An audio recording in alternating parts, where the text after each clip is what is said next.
Why nobody lives in Alaska. The largest state in the Union, Alaska, is well known for its remarkable scenery and distinctive wildlife. Alaska, however, has one of the lowest population densities in the nation in spite of its immense natural beauty and plentiful resources. In this video, we will highlight some of the key points explaining why nobody lives in Alaska. Number 7. Harsh climate. One of the most powerful factors affecting Alaska's population density is its climate. Extreme weather is a defining feature of the state, especially in the north where winter can linger for up to 9 months. Temperatures in areas like Barrow can drop as low as 34 degrees Celsius, and wind chills can make it feel even colder. They can occasionally drop as low as 45 degrees Celsius.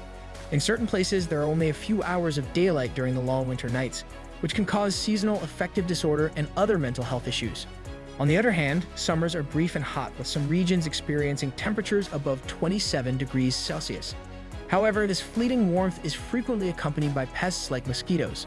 Furthermore, the severe weather restricts agricultural opportunities. The growing season is brief and many crops are not cold tolerant.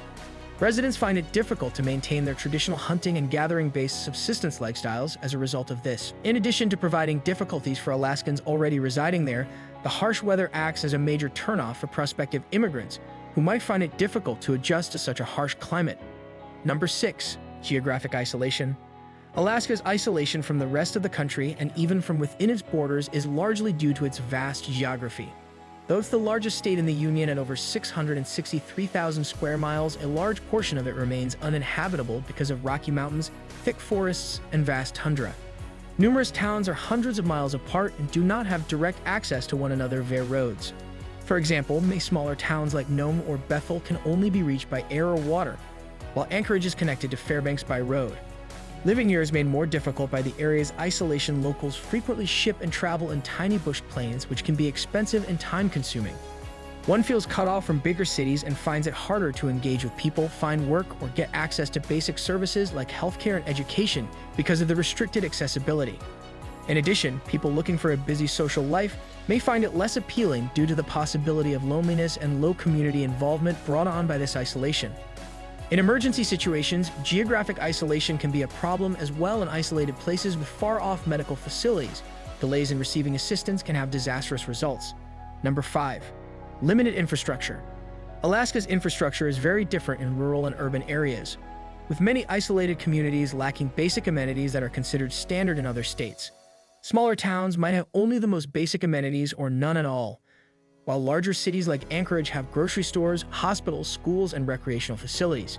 Certain villages, for instance, do not have sewage systems or running water, so residents must rely on public restrooms or water delivery services to meet their hygienic needs. The state's severe weather makes infrastructure development even more difficult because of snow accumulation and ice formation. Constructing or maintaining roads during the winter is difficult and expensive. Reliable internet and communication services are essential for modern living and economic growth, but they are often lacking in rural areas.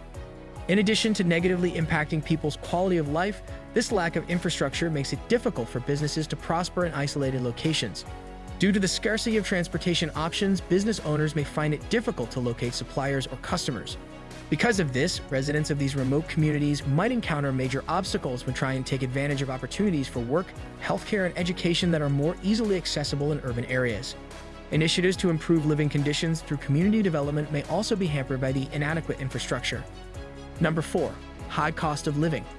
Due to a number of elements related to its geography and economy, Alaska has a significantly higher cost of living than the national average.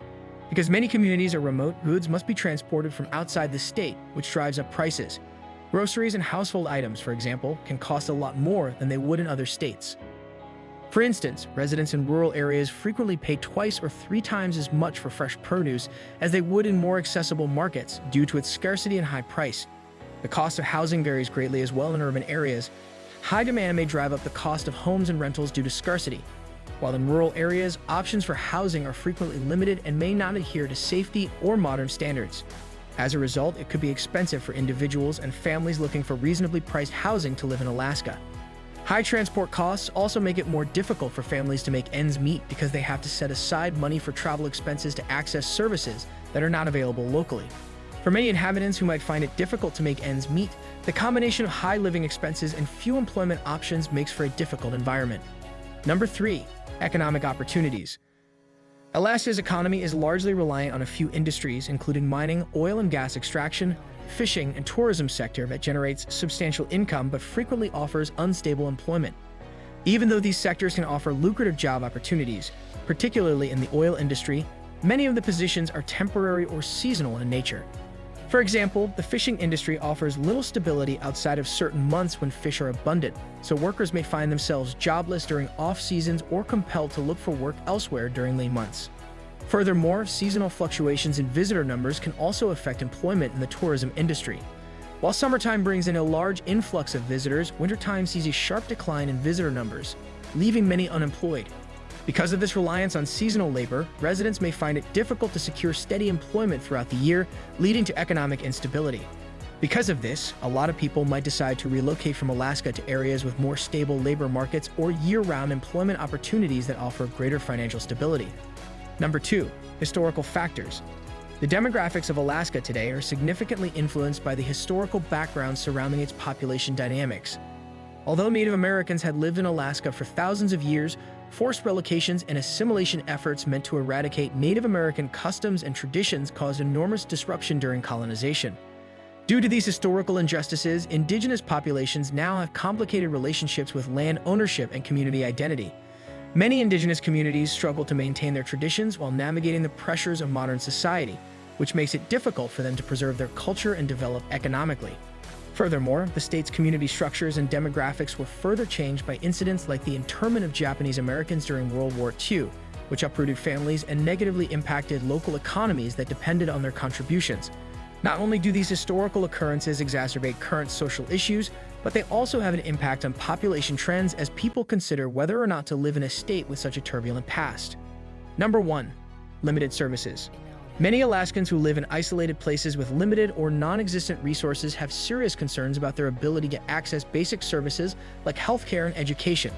While people living in large cities like Fairbanks or Anchorage typically have access to hospitals with all the amenities they need, people living in rural areas frequently don't have access to sufficient healthcare facilities or medical professionals who can offer complete care.